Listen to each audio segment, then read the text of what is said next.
to the Chronic Health Collective. This isn't just a community, it's a fresh start. We've gathered the best coaches and experts to help reclaim your energy, heal from the inside out, and live with purpose. Whether you're longing for more energy, deeper healing in your relationship, or a life that feels more aligned with fulfilling, you are not alone anymore. I am Leandra Frey, and this is Jill Lowe. But anyway, I wanted, today we're here to talk about creative guide for remarriage. So if you've ever been divorced or been dating a really long time, but you're afraid of the thoughts of getting remarried or even married for the first time because of all the horror stories you hear, today is the day that is going to be to put those fears to rest about some possibilities. So before I go into who I am, I'm going to introduce Jill Lowe just to share a little bit about her, and then she's going to talk a little bit about who she is, and then we'll talk a little bit about me, and then we'll get into what we're all about today. So Jill is a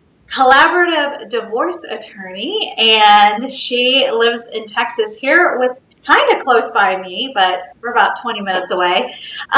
She has a beautiful daughter, and she takes anytime there's divorce, she takes a collaborative approach to it versus what you see and hear where it's just contentious and terrible and people are leaving more traumatized than they were going in. So Jill, I just want to tell a little bit about yourself. Yeah, so thanks, Leandra. So I've been practicing law for over 20 years. I am a recovering litigating attorney, and I have transitioned into a more amicable, collaborative process in representing couples who unfortunately find themselves at the end of their marriage.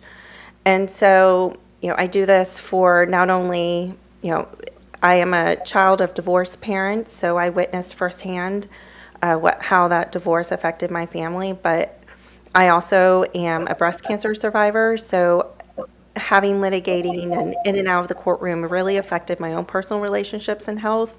So I really try to promote a healthier process for couples who are find themselves in a divorce.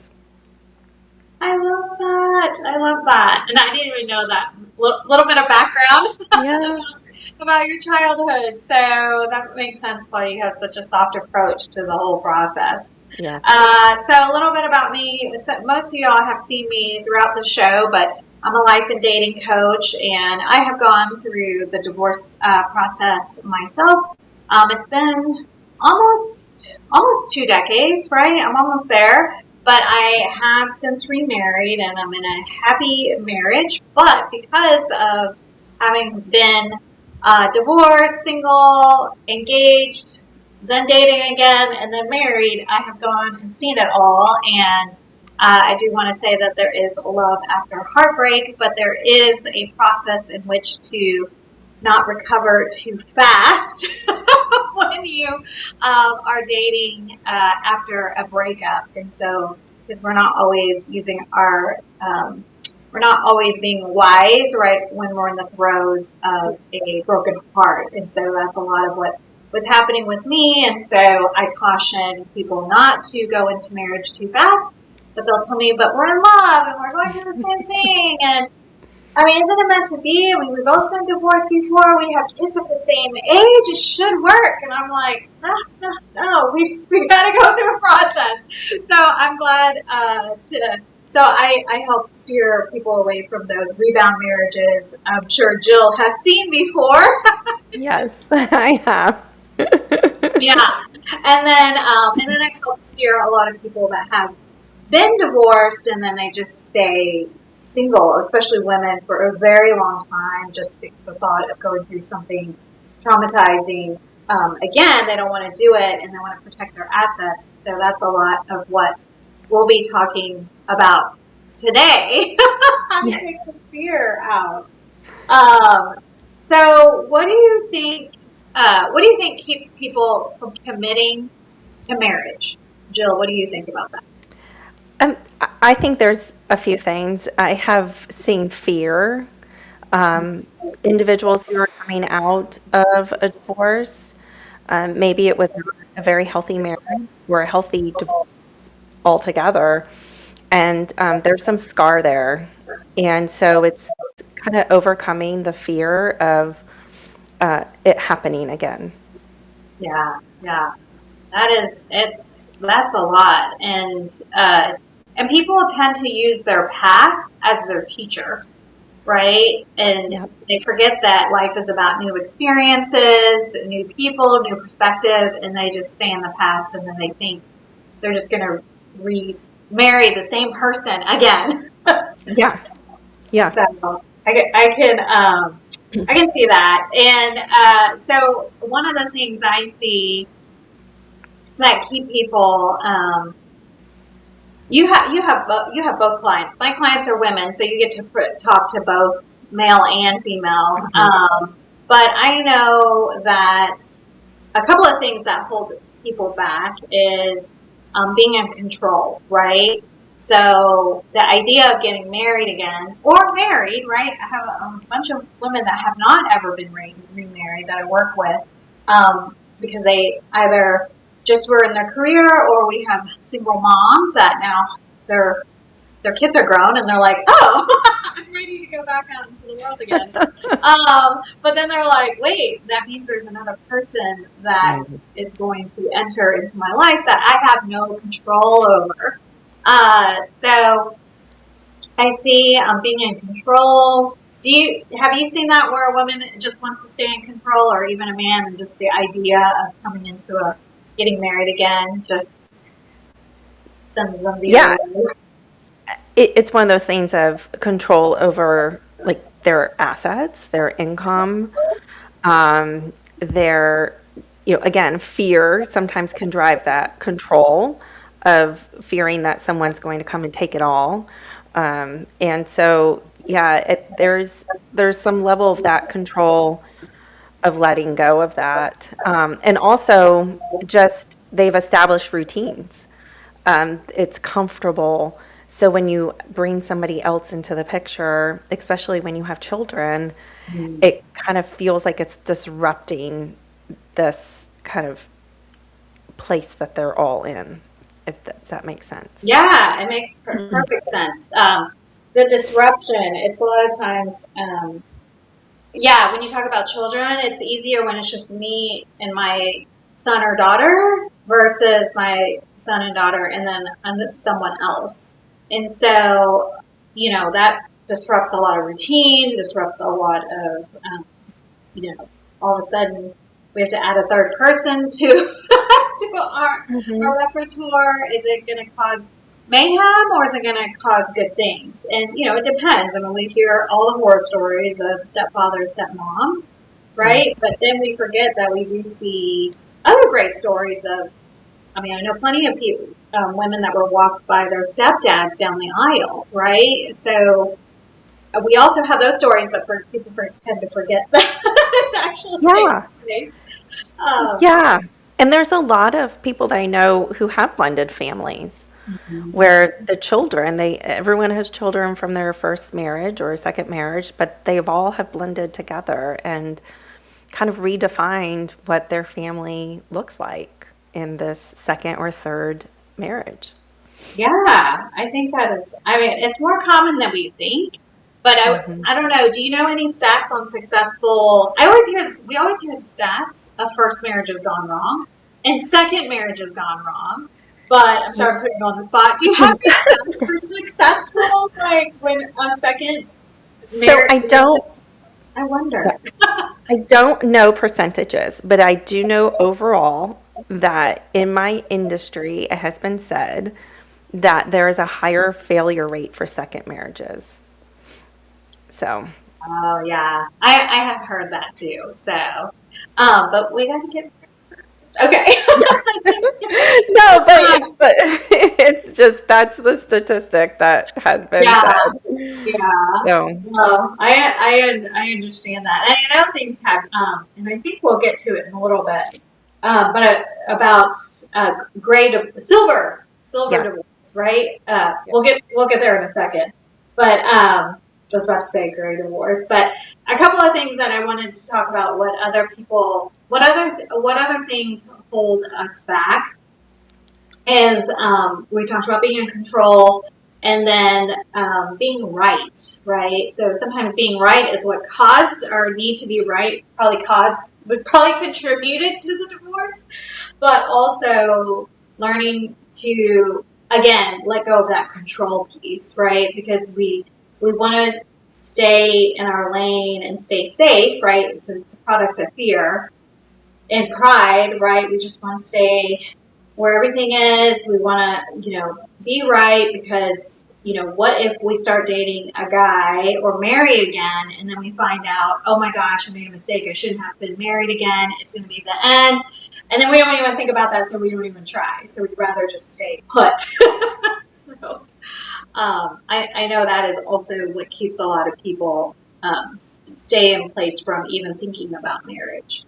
Yeah, and a lot of clients, my former clients that have gone through the divorce process and didn't necessarily want the divorce, I have found a lot of transformation for them in that process where they have been able to kind of recover from some things that happened in their marriage or just really find themselves and find what they're passionate about and create a future. So even though going through a divorce can be very emotional, there can be some positives that come from it that can build on for future relationships and really identifying who you want as your partner and what kind of relationship you want and what kind of marriage you want as well. So there is a lot of, we all make mistakes, but learning from them and growing from them can be a very positive thing. Yeah, I love that. Right, that we have the ability to learn again, right? We were given this beautiful, awesome brain, and if we stay in a growth mindset all the days of our lives, there's so much for us. The idea that, hey, your past is not your fortune teller, you get to learn. So to that, now we've learned a few things. We're going to talk a little bit about dating.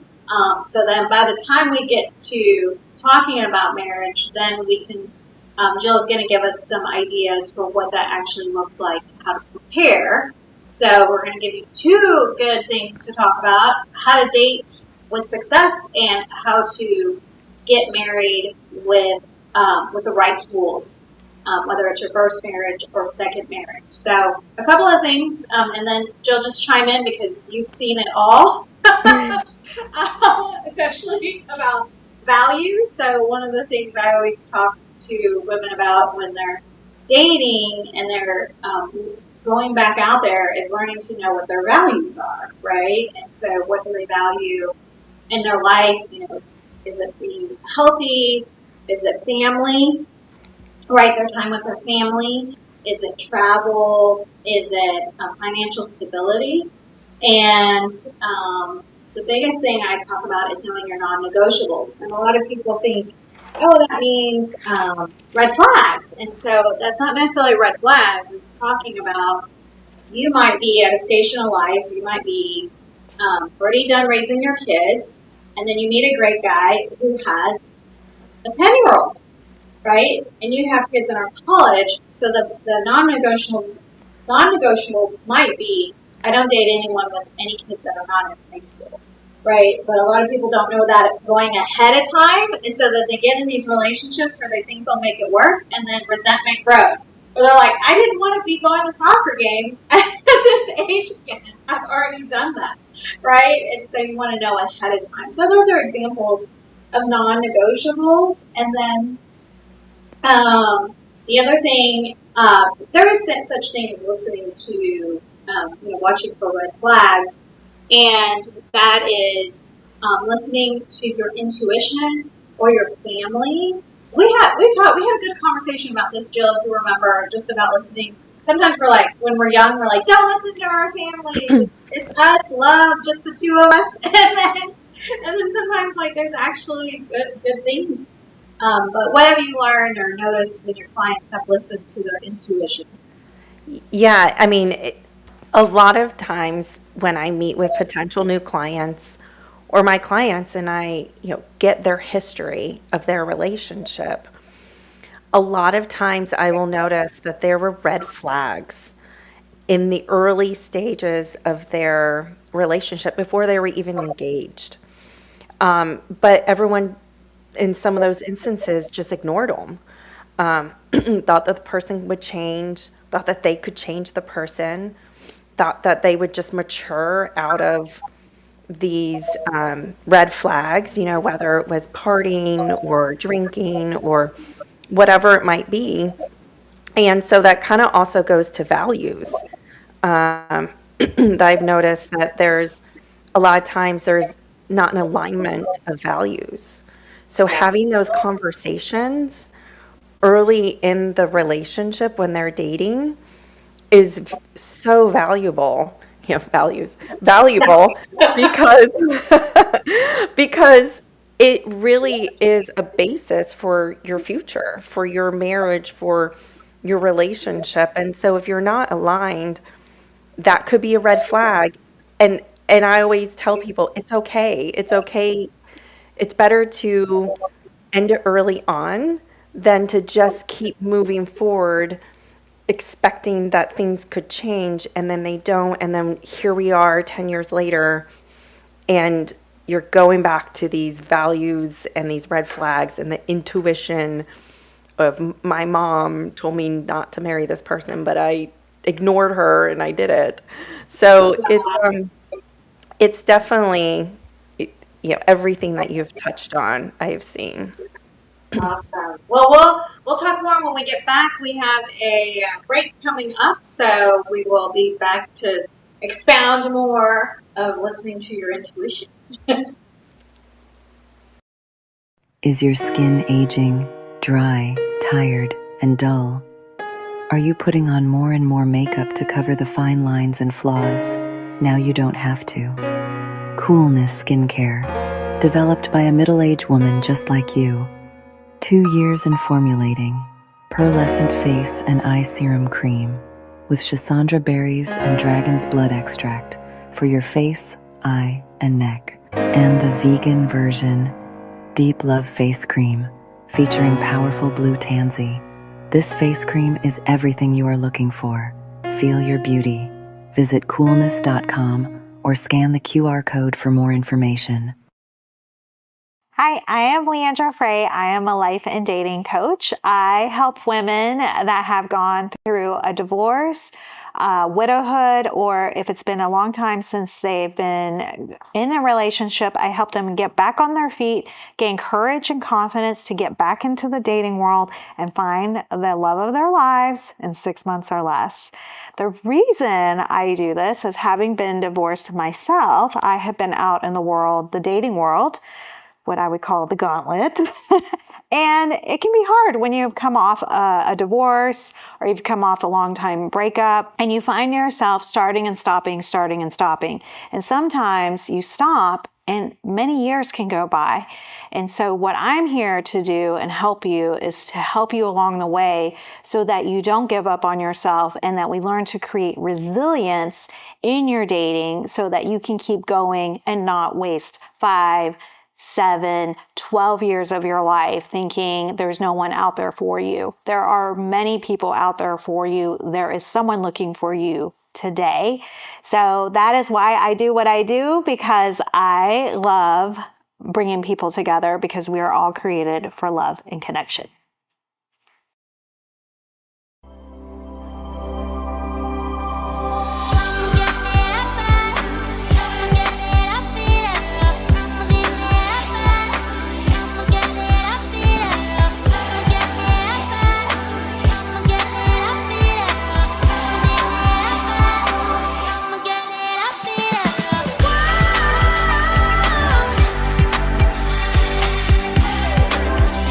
Oh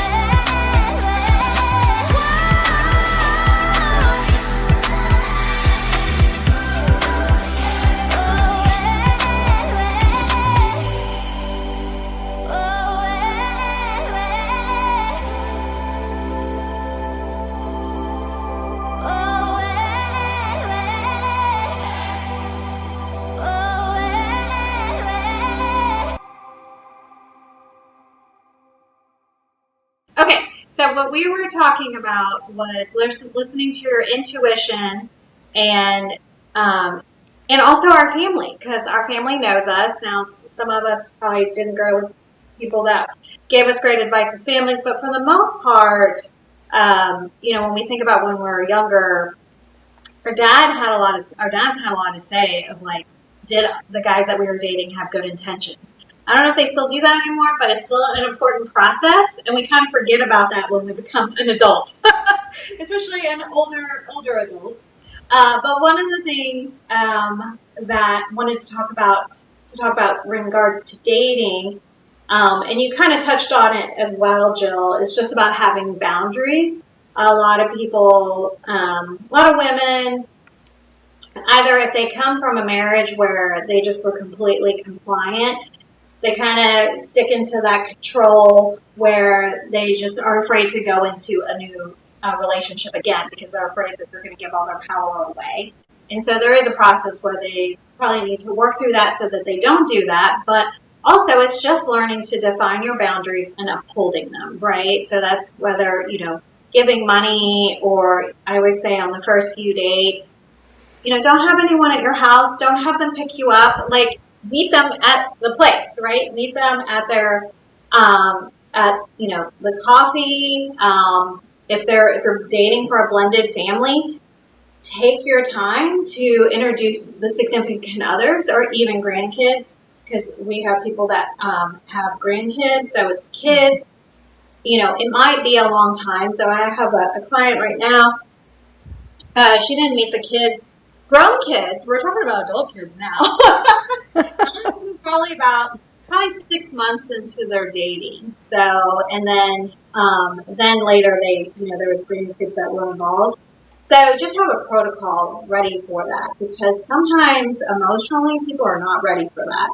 And you want to give the time and space, and to say, no, we're not ready, and just stick to it, instead of hearing someone say, well, if you love me, then you would do this. Those are poisonous words. So just be like, oh, no, that's not where we're going. So just wanted to touch on that. But we're going to go into talking about options when we actually get to the step we've got our values, we set our non-negotiables, we have a great woman or man in front of us that we're like, hey, I think we can do this again. I think we really love each other, and I think we might get married. Maybe. But what are some options for considering marriage when we're going through that? And I know, Jill, you had a couple of things about what are some good things to think about when you're considering marriage. Yeah. Yeah. So, sometimes people, whether, if it's their second or third marriage, or even their first marriage, and they are children of divorced families, and I've seen this happen a lot. There is this fear of, I'm going to get married, and what happened to my parents and my family is what's going to happen again. It's this fear of it's going to happen again, and I'm going to be in a divorce process just like my parents were. My family's going to be divided. And there are alternatives to the traditional litigation process if families unfortunately find themselves at that end of the marriage. And so that's the collaborative process, which is out of court, it's confidential, it's focused on preserving relationships, settlement. We focus on goals and interests instead of positions. We manage the conflict in a healthy way. And so I would say to people, don't let what happened to the parents' divorce or what happened to your first divorce keep you from having another relationship and exploring dating and potentially another marriage. And so, because it doesn't have to be the way parents did it, it doesn't have to be the way it was done the first time around. So if you overcome that, right, and we're ready to be, get married, there are options like a prenuptial agreement too. Is always an option if someone wants to kind of really define what is community property and what's going to be separate property. This is extremely helpful if there are older children involved or grandchildren or, silver, when it's our next marriage and we're at the silver age as well, because you've accumulated a lot of assets and you have an estate, and even for some younger who have a business as well. So that is an option that can eliminate any future confusion or disagreements in terms of how are we going to manage our assets in our estate when we're married. And also, if there is an untimely death as well, what happens? And so there's ways to address it early on so that you can eliminate that fear, uncertainty, and just provides a little bit of comfort when you're going into your marriage. Love that. Yeah, I know you touched on it a little bit. It was estate planning and silver marriages, right? So my dad had a silver marriage. He got remarried. Oh my gosh, I think he was 65, and his wife was after my mom passed. So there was definitely assets, right? We had house, land, there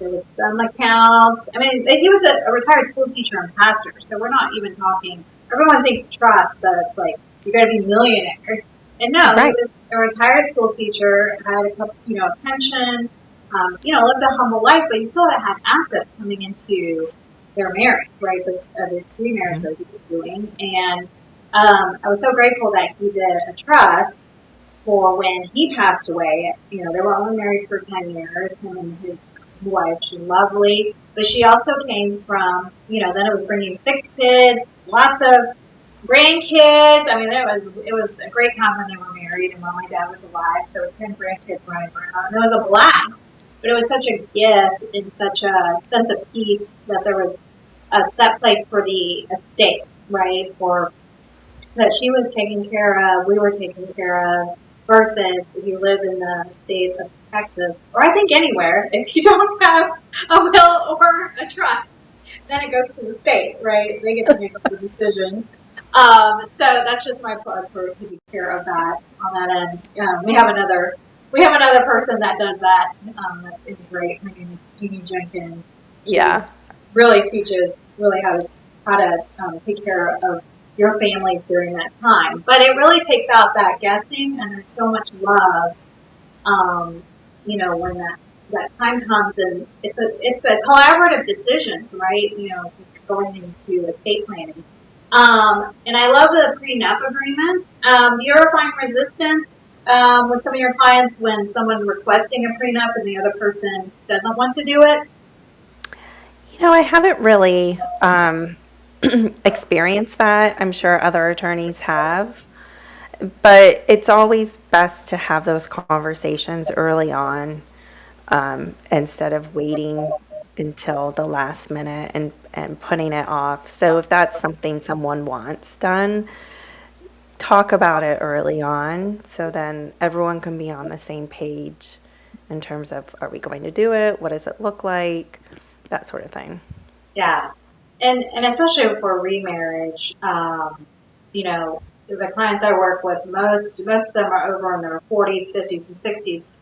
There's a lot of assets to be had, right, and protected. And so it's just, it's a protection, and also takes the fear out of wanting to get remarried again, right? So then, right. It's a tool. Doesn't mean it's not going to work. Right? Right. I think people think, well, if we get a prenup, that means that the marriage is not going to work. So what do you think? Also, what's the last thing? I think you also recommend premarital counseling and couples. Yes. I highly recommend that. Some people shy away from it because, we're not married yet, or some people don't like therapy. But even working with a coach like you, or a communications coach, or a relationships coach, is very helpful. And just like we've identified the values, the non-negotiables, these boundaries, all of these potentials that can be addressed. But going to therapy or coaching can really bring everyone and make them on the same page in terms of what the relationship and the marriage looks like. Yeah. I love that. I can't say enough about either having counseling or premarital, couples therapy. It's because sometimes we're not talking the same language, but we mean the same thing. So learning to just say, what do you mean by that? What does that? What is it that you're trying to say? Because sometimes we put different significance between words. So even simplifying that process can change and help conversation go on, right? So, there's so much miscommunication that happens. And what we hear, well, I've always been told there's 3 sides to every story. There's my side, there's your side, and then there's the truth. Right? And it's just, sometimes we just are not all on the same page. But when you work with a professional, they can help work through this and help with the communication. And it just really can set a really great basis for a healthy relationship. So, yeah, I totally agree. There are 3 sides to the story, right? My husband values, one of the things we've discovered in our marriage, he values the source of data, right? So I've learned that I can't just quit, like I can't just say something, about the news or whatever. I have to make sure I source the data. And it's been really helpful to understand that's what he values. And so I'm like, okay, don't ramble on. right. To be clear, because otherwise there could be a miscommunication that happens because I didn't give the meaning to it, and so but that's taken some time. But otherwise we would have been derailed, right? If I didn't know that was a value that was important to him. So anyway, because there's a lot of people that say we just couldn't figure it out. Our miscommunication just went sideways, and then they give up, right? And I'm like, no, there's a way through to have about marriage.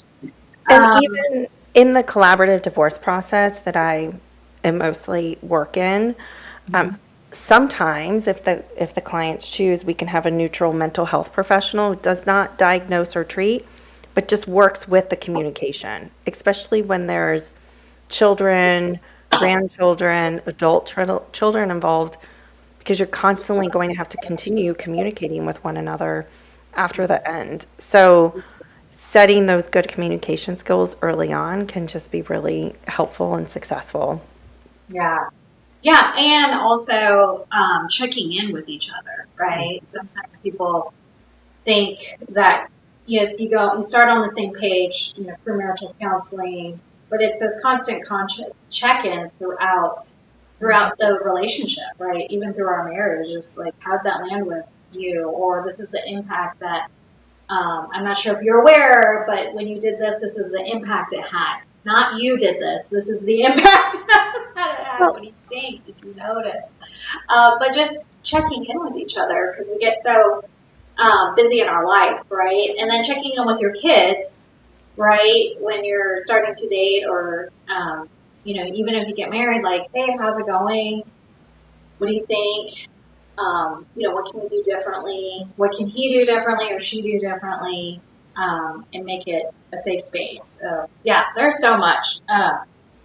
There's so much there. So, yeah, I definitely believe in talking a lot with your significant other. Well, and it goes to, it's, intimacy in relationships. It also is the emotional intimacy of communication, bonding. And so checking in with one another is that form of emotional, right?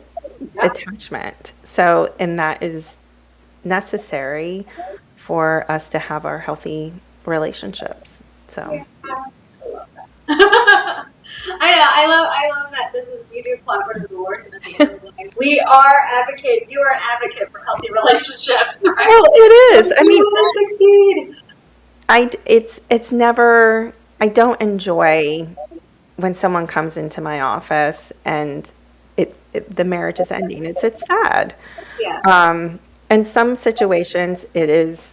It has to be done, but ultimately, when they find themselves in those situations, I just really want my clients to walk out in just a better place than when they walked in.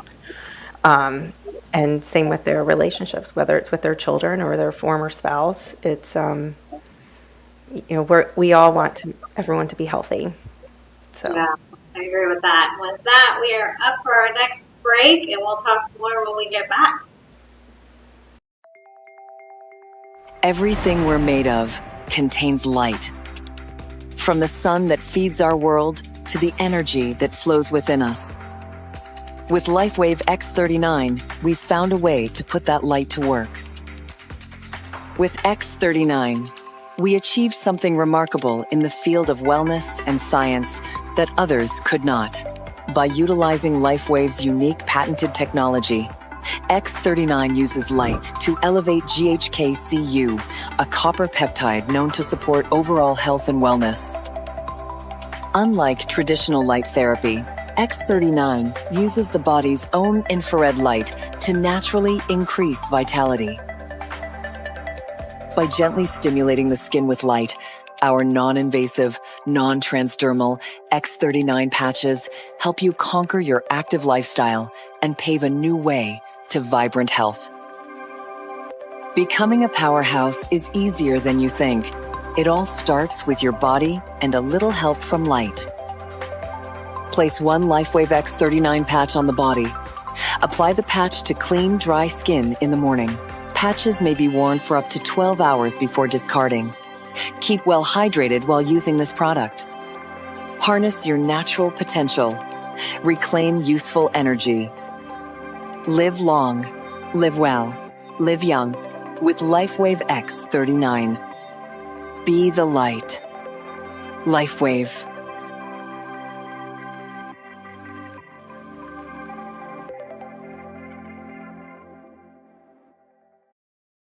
Hi, I am Leandra Frey. I am a life and dating coach. I help women that have gone through a divorce, widowhood, or if it's been a long time since they've been in a relationship, I help them get back on their feet, gain courage and confidence to get back into the dating world and find the love of their lives in 6 months or less. The reason I do this is having been divorced myself, I have been out in the world, the dating world, what I would call the gauntlet. And it can be hard when you've come off a divorce or you've come off a long time breakup and you find yourself starting and stopping. And sometimes you stop and many years can go by. And so what I'm here to do and help you is to help you along the way so that you don't give up on yourself and that we learn to create resilience in your dating so that you can keep going and not waste 5, 7, 12 years of your life thinking there's no one out there for you. There are many people out there for you. There is someone looking for you today.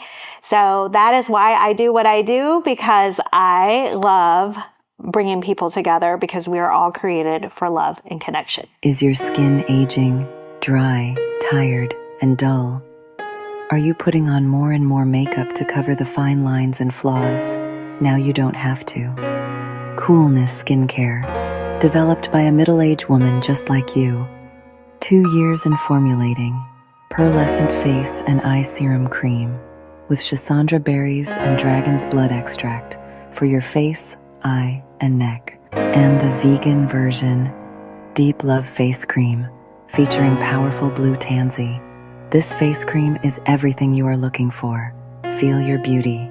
Visit coolness.com or scan the QR code for more information. Welcome back. All right, so Jill was sharing some options for when you're considering marriage, knowing what a collaborative divorce ahead of time, so you know that it'll be there should you need it. Prenuptial agreements for blended families, because that is it brings in certainty, right? And it takes out the uncertainty of what will happen. And then just getting premarital counseling and getting couples counseling and getting help so that we know that we're on the same page. And the check-ins. So those are super important. So we're going to talk a little bit more about eliminating fear and uncertainty in remarriage. Back to a little bit of the dating piece, the courting.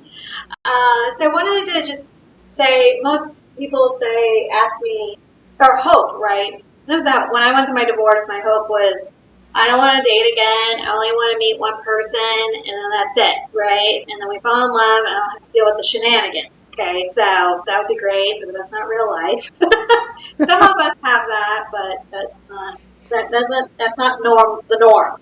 So I usually tell women, like, you need, men and women, you're going to need to date multiple people after a divorce. And also, if you're out there dating, we want to talk to different people, get to know what you like and don't like, because that goes back to what we talked at the beginning, is knowing your values, non-negotiables. And that first person you meet might not have all the things, and you might be not quite clear of what you're willing to accept, right? So just keep that in mind. It's so that you know what you're looking for. Because a lot of times when we come out of a divorce or a breakup, we know what we don't want, right? Everyone's like, I know what I don't want, but what do you want, right? Know what you desire and be on the lookout for it, right? And I'm like, you don't want to date just based on what you don't want. Jill, I see you nodding your head like, yes, that's a real thing. It is. And I mean, you're so right, Leandra. I mean, you come out of this relationship, and out of this divorce, and it's focusing on what I don't want, what went wrong. And so now it's discovery time, right? Let's discover what can be right and what we want and what we value, right? That's really that time to develop it. Yeah.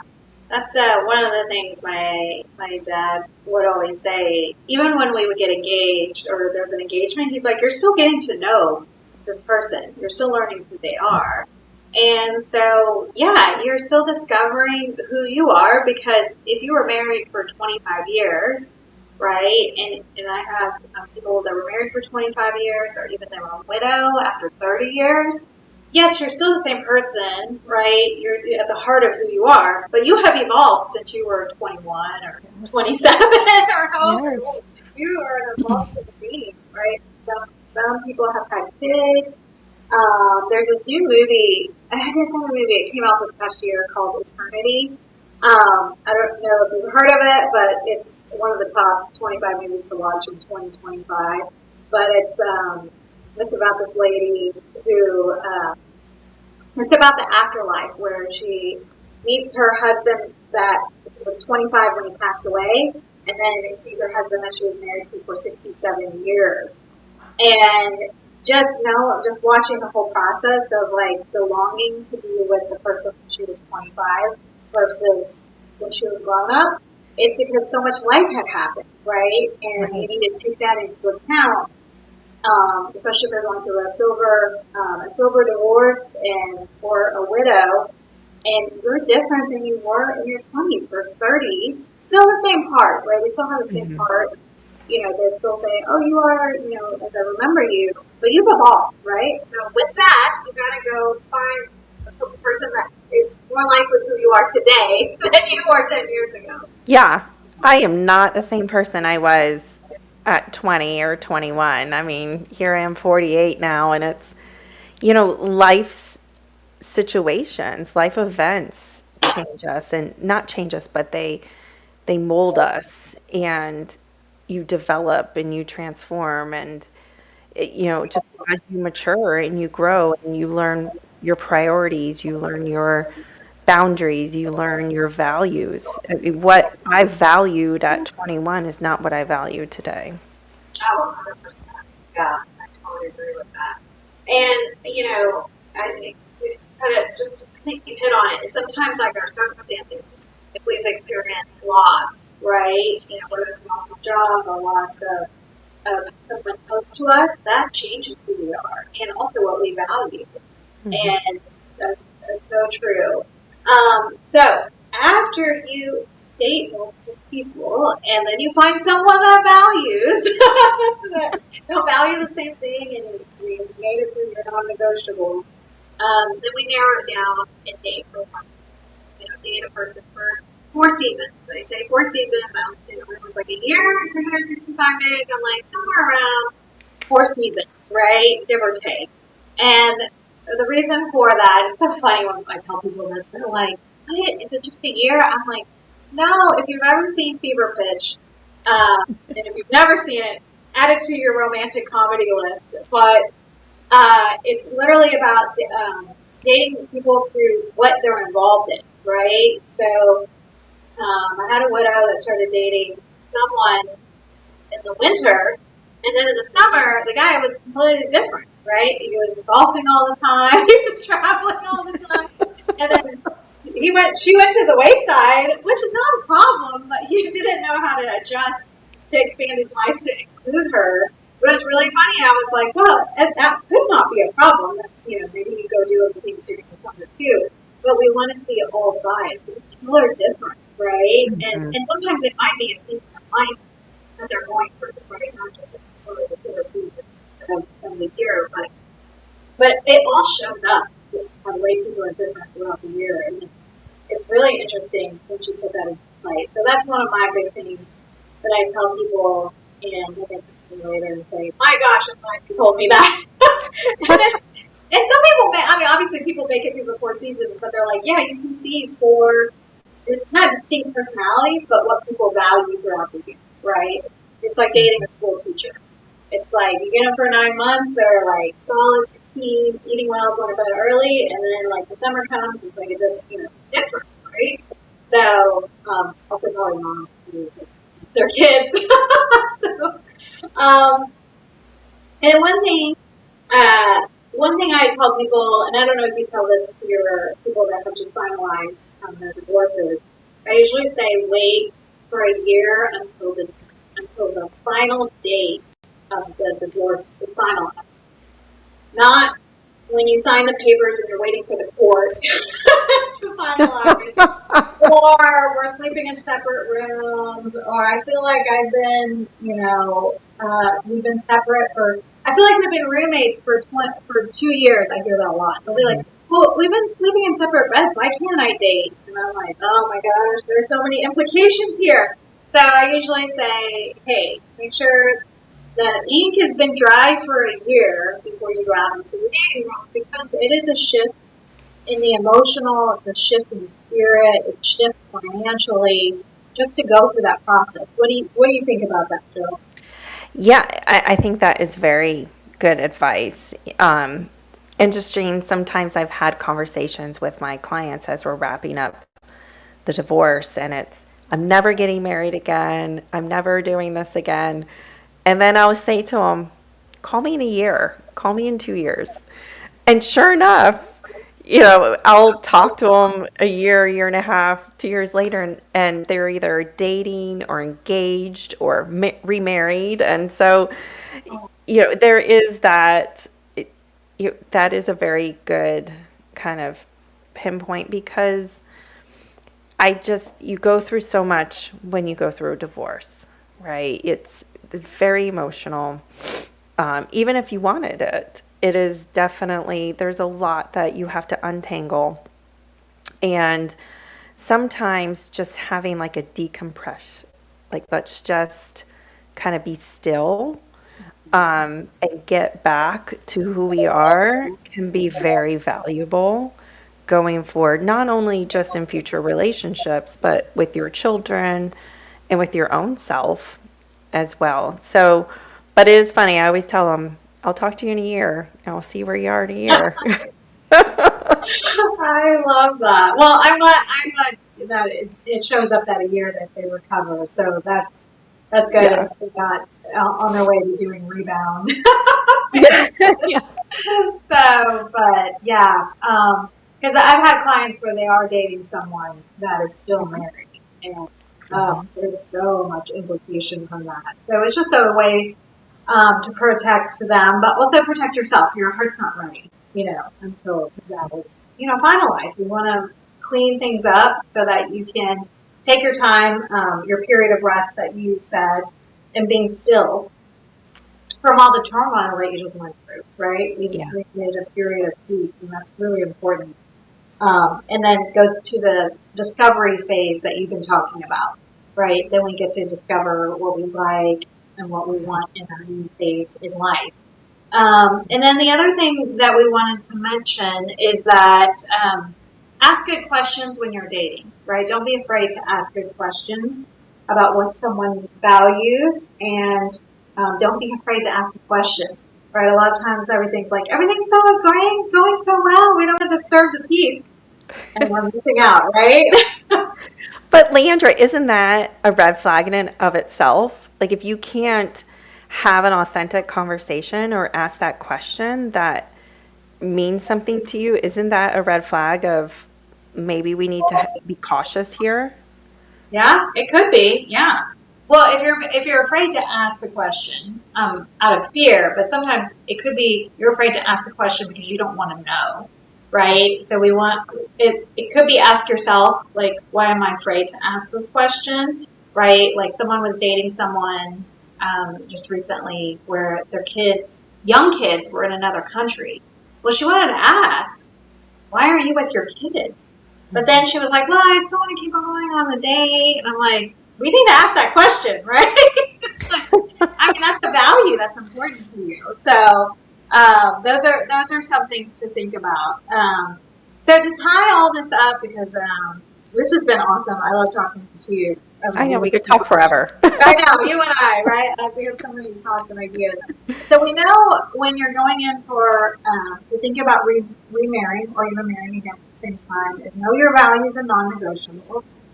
Know your options, such as collaborative divorce, having a prenup agreement, prenuptial counseling, and learn to let go of the fear. Right, in this case, learning to ask the right questions. Anything else that you want to give to wrap this up, Jill?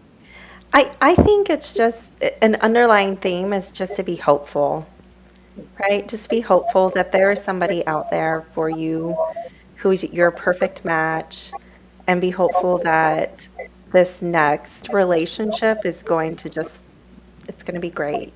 So, yeah, I love that. Well, and especially it's having the hope, and you said it, talking about people are just so sad and they think they'll never marry again, and having hope that it's possible.